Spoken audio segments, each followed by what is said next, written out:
Hi,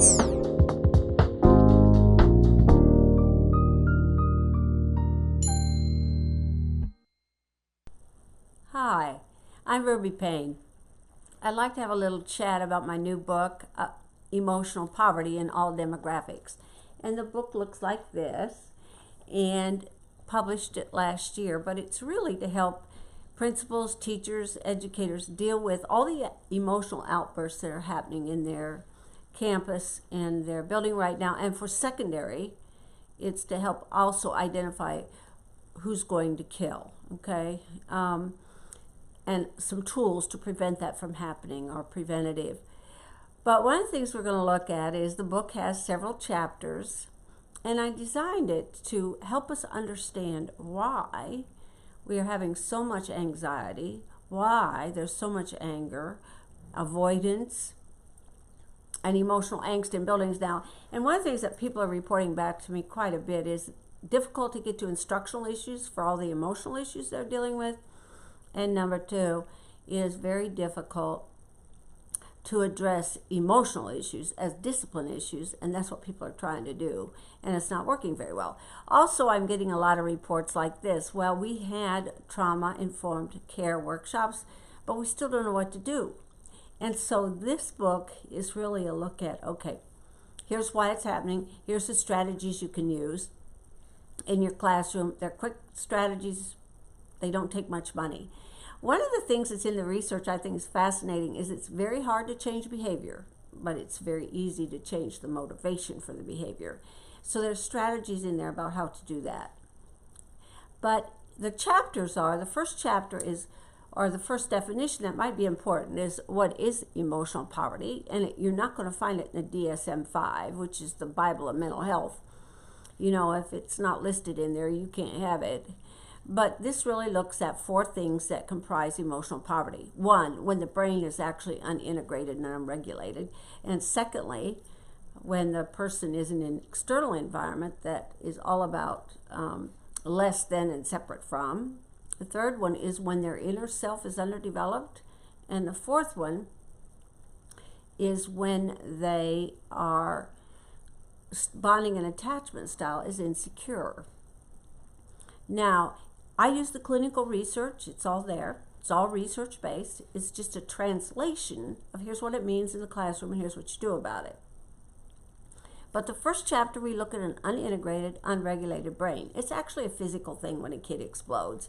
And if you know that, or an educator explodes for that matter, if you know that and you understand it, then you'll know why it becomes imperative that you respond differently. So usually when a kid does it in your face and explodes, it gets interpreted as a disrespect issue, when actually it's a physical issue. The brain's actually not regulated and integrated. So we give you strategies to teach that, and strategies then to calm kids down and regulate the brain. Like, for example, in the book there's a freebie called Teach Teddy. It's for 4- and 5-year-olds whose brains simply are not regulated.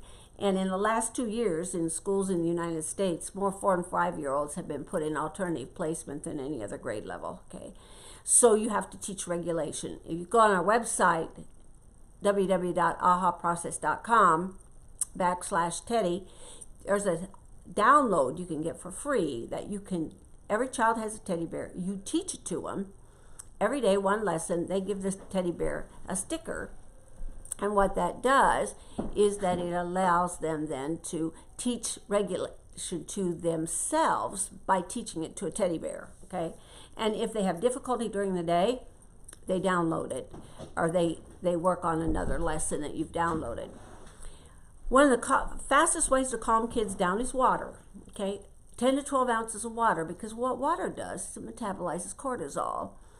And when you get upset, when you do this, what happens is all the blood flow goes to your brain stem, away from your cortex, and it means you can't think. One of the things we talk about in the book is this. All emotions are pretty easy to understand, okay? They all come from one of 2 things, safety or belonging. When you or I get upset, it's because there wasn't safety or there wasn't belonging, okay? And the second thing about emotions is this. You're either moving toward something or away from something. They're pretty easy, you know? You're an infant, you like the smell of milk, you move toward it. You don't like it, you move away from it. And so all our lives, we assign value based upon, is it something we want to move toward, something we move away from, and that's all in the context of safety and belonging. So that's kind of the first piece about, there's several calming strategies in the book that we do and go through, water being one of the primary ones. Then we have a section on, okay, you know they don't have an integrated and regulated brain. You calmed them down. Now the next section looks at what is this inner self, this thumb. And in the brain model we use, which comes from UCLA, a guy named Siegel, this thumb is your amygdala of your brain, and it's your emotional center. It's actually structured by the time you're 3. Now it gets restructured again in adolescence. But the deal is, it's structured before you ever had language. So you act on this even though you don't know why. So there's a series of continuums that have been developed in the research. Trust, distrust. Where are you on that one? That continuum. Then there's a continuum about initiative versus guilt.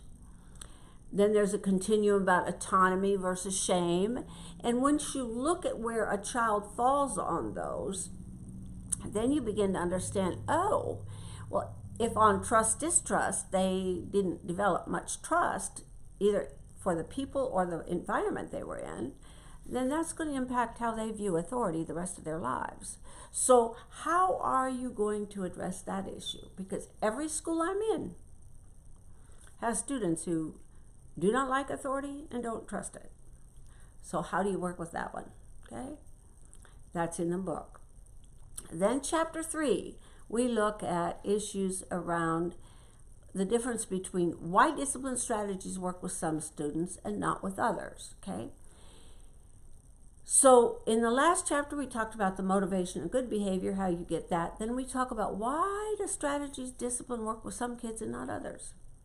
And there's one group in particular called safe and dangerous, or dismissive and disorganized. But Stosny, who did a lot of research on why men beat women, calls it safe and dangerous. And in safe and dangerous, that's one of the groups of students and of parents that are most frustrating for educators. They don't understand them and they don't know how you handle them.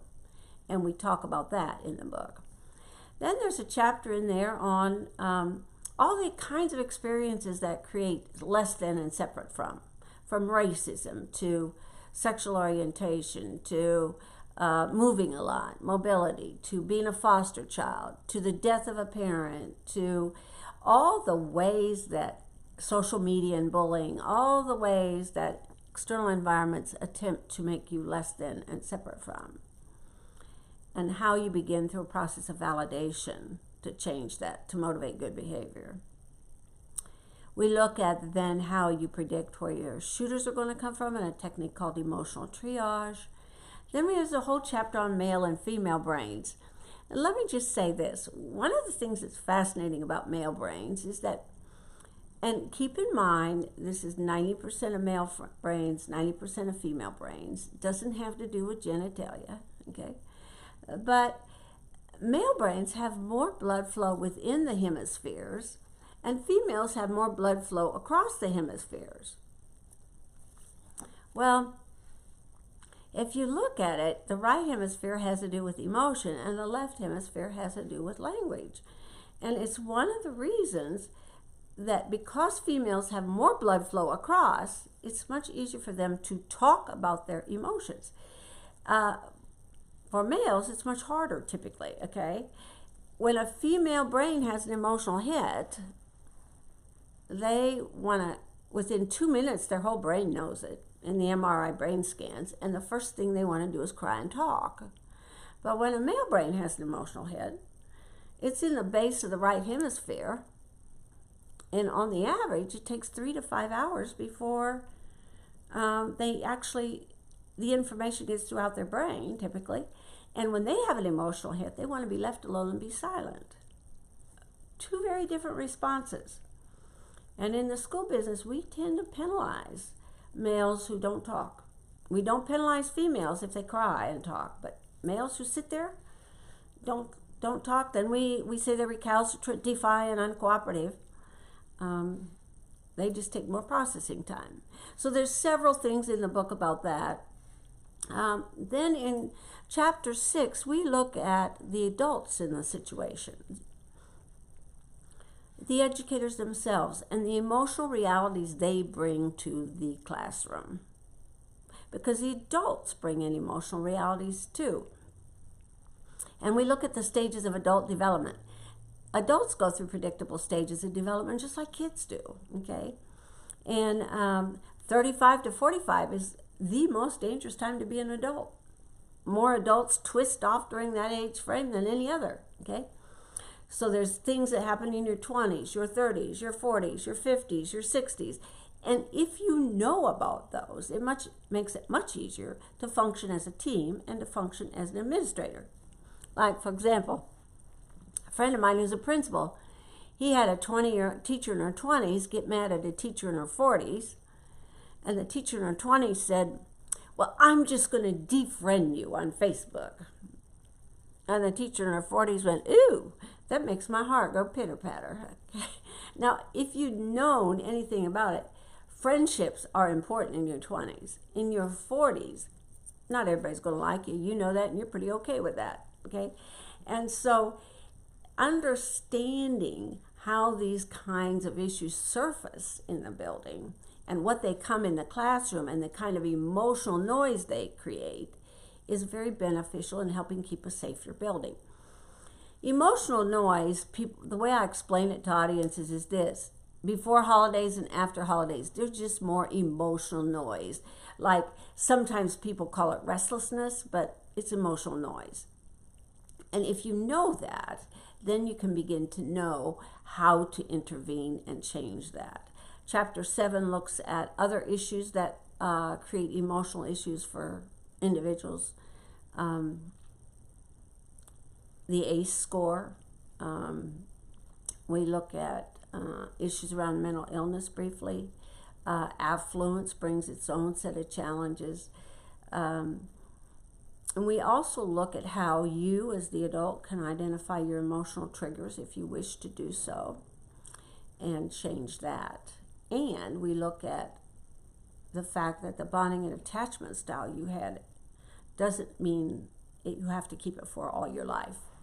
There are techniques you can do to reframe that and change that for yourself. The last chapter in the book is one that looks at how adults can stabilize their reality to be more emotionally stable if they wish. And then we talk about what we can do, because there's so many things we can do. And I've had educators say to me, Ruby, I don't control what happens to them outside of school. And I say, no, you don't, okay? But there's a lot of things we can do in school that makes a huge difference. And that's how we conclude the book. The book has a study guide in the back if you want to use it that way. And we have online courses and we have on-demand courses. But it's been well received. People feel like it gives them a much better handle, a set of language to use, and a set of strategies to use to create more emotionally stable situations. So enjoy.